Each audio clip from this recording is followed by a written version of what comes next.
Okay. All right. Okay. Magandang umaga sa lahat or good morning everyone from Manila, Philippines. Thank you for this opportunity to share my insights regarding NSM exponents in Tagalog or Filipino language. I am Jason from the University of the Philippines, and the paper that I will discuss with you is a part of my dissertation that I have successfully defended last year. Just a side story, my dissertation is actually about Filipino emotion words. And in a way, I just accidentally encountered NSM during my initial research about the topic. I got really fascinated with how Anna Wierzbicka discussed the issue of Anglocentrism and hermeneutical circle in emotion studies in her book Emotions Across Languages and Cultures, especially because I am an advocate of Filipino indigenous psychology. Hence, I chose NSM as the framework, as my framework in analyzing Filipino emotion words. I came to realize afterwards that it was challenging to use NSM because in my university or in the Philippines in general, I don't know anyone in my university doing research in NSM, let alone identifying the exponents in Tagalog language. So luckily, I met Bert Peters, no, virtually, and through our email exchanges, he guided me with my research. So I'm still a newbie in this approach, and I'm looking forward to learn more from the experts in this conference. Okay, before discussing the some methodological issues that I encountered in identifying the Tagalog exponents of NSM, let me share to you the initial list I've created. So I won't go through the list, no, so you can just see it from you can see it from your screen. So here's the first part. So from I, me to little and few, then good to move, okay, and then from touch to hear, okay, and the last is from above to like, way, as. In creating this list, I invited three translator professors to do their initial translation of the primes in Tagalog language. I provided them the English list and the basic combinatorial possibilities of each prime or the NSM chart listed by Cliff in 2017. And using a committee approach to translation, we were able to identify close Filipino equivalents for these primes. And aside from that, we were able to see and discuss the methodological issues in creating the list. So, what are those methodological issues? I'll give you just three of the methodological issues I encountered. Okay.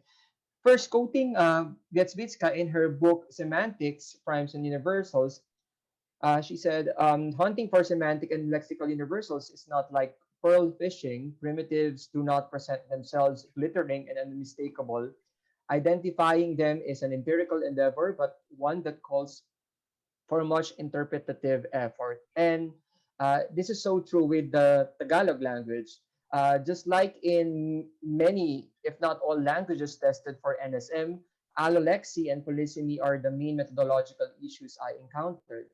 Other things that I want to share with you is the possible issue of non-lexicalization in the case of I maging or be someone something. Okay, I'll go into these three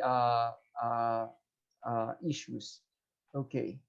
First is the case of ko, ako, akin for I and me, and mo, ka, iyo for you. It's very clear that the pronouns ko and ako and mo and ka are allolexes of I and me and you respectively. These are personal deixis in Filipino, and the change in form is due to syntactical construction. Ko and mo are in the noun form, so it's more of an indirect or sometimes an object. It talks about the object, and ako and ka are in the ang form or the direct or the subject. Okay, in the slide, you can see how ko and ako are used in canonical sentences. In the first example, ko is used because It is a part of the predicate that serves as experiencer of the modal gusto or want. On the other hand, ako in the second sentence serves as the subject and the agent of the verb gumawa, which is the root word of gumawa is gawa. So this is an inflection of the word gawa. So and in my language there are so many the morphological system is really complicated because of the affixation. So so so in here, you can see how ko and ako are being used. Okay. Next, in the examples C and D, we can see how mo and ka are used differently in the translation of English canonical sentences for the prime you. Mo serves as an agent in the object complement phrase of the basic sentence, gusto ko ito or I want this, while ka serves as the subject in the next sentence. Okay? So, gusto kong gawin mo ang isang bagay.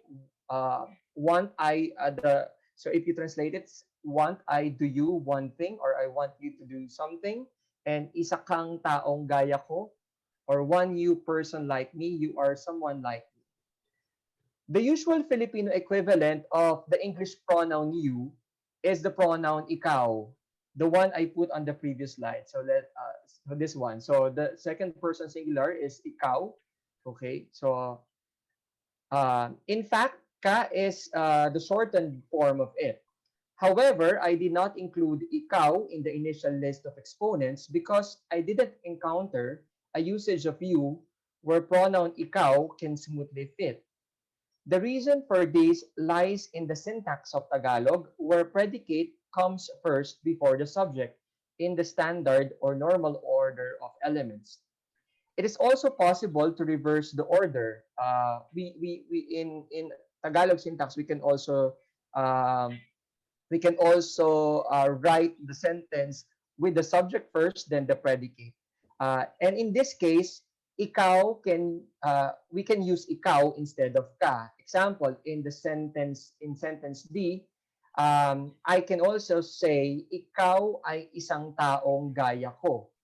Okay, and the meaning is the same. You are someone like me.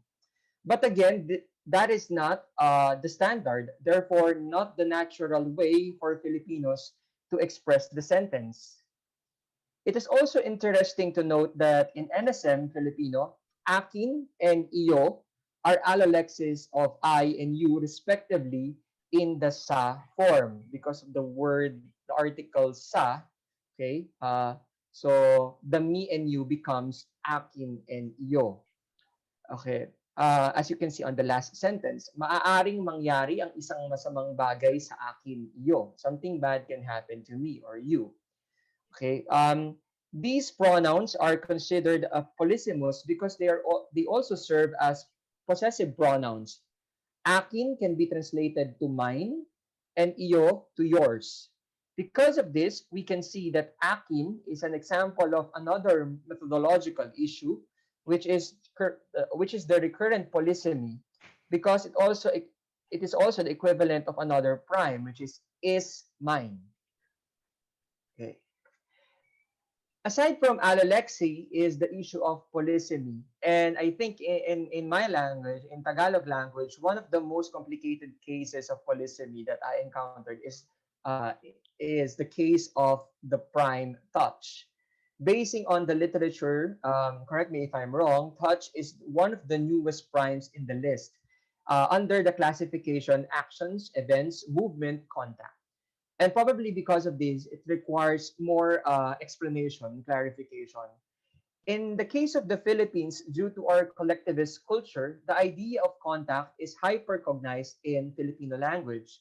During the deliberation of the translators I invited, it showed that touch can be translated into words like hawak, hipo, salat, dampi, and tama. Without the context or sample sentence, hawak is the most common equivalent of touch.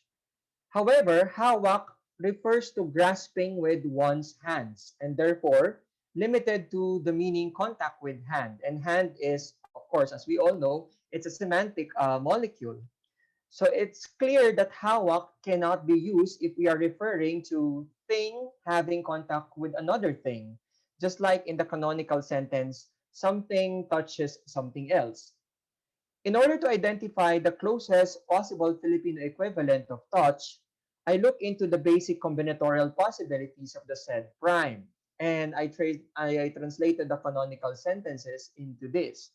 Um, so it's like dumampi. The root word here is dampi with affixation. And tumama, the root word is tama. Ang isang bagay sa isang lugar. Something touches something else in a place.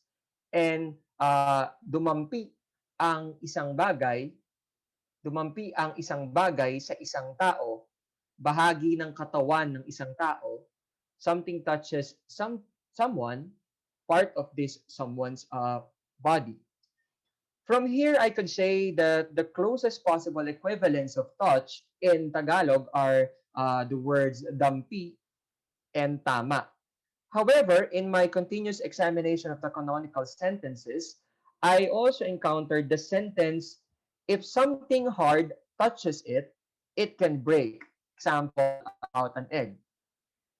In this usage, the touch dampi is not appropriate to use because it refers to a contact. Dampi refers to a contact that is light and slow. And for this reason, I put on the list for the meantime the word tama as the equivalent of touch. But I suggest further clarification on this prime because in my dissertation, I have never used this prime in my explications of Filipino emotion words. Okay, but yeah, it should be clarified. Okay. The next is the last case that I'm gonna share with you is the issue of the possible non-lexicalization of the prime the, someone, something. This is relatively new prime, which I first encountered in the book Words and Meanings. And based on the canonical sentences listed by Goddard in 2017, it clearly refers to the stative or ascriptive verb be in the English language. Example, this is someone like me. This is something of one kind. This is something big, small. Usually, in Tagalog language, we use the marker I for verb be, as you can see on the examples. However, unlike be, which is considered a verb, it is more appropriate to say that I is a conjunction. Also, this can disappear in the standard order of elements in our syntax, therefore, not that significant in the natural setting. Example, in the examples here on the slide, ang isang tao, taong ito ay isang taong gaya ko. This is um, this is not really the natural way of looking creating the sentence. The natural way is isang taong gaya ko, isang taong ito, isang bagay ito ng isang uri, isang bagay ito na malaki maliit. So you don't no need to use I. Okay. In some combinatorial possibilities, it shows that the word maging can also be used as an equivalent, as you can see in the examples. Despite this initial effort to look for Tagalog exponent, I could say that there's no closest equivalent of this prime in Filipino. In the case of I, the use of it in our sentence is more of syntactical change rather than semantical. On the other hand, maging is close to become, which is already obsolete in NSM, and this requires further investigation as well. So to sum up, the list of Tagalog Filipino exponents is an initial attempt and contribution to the lexicalization of NSM primes in my language. There are other issues that I cannot discuss fully due to time constraints, like the issue of grammatical number of the prime. In the case of people, we can say tao for the person and mga tao. Mga is a word that pluralizes tao. And inflection or affixation of the verb primes that can affect the meaning of that can affect the meaning in creating explications. Example for the word gawa or do, if we say makagawa, that's non-volitional, but if we say gumawa, that's volitional. So it's still open for discussion and further investigation, and it excites me to learn more. Maybe you have actually answers to my queries here. So these are my references, and Maraming salamat po. Thank you very much.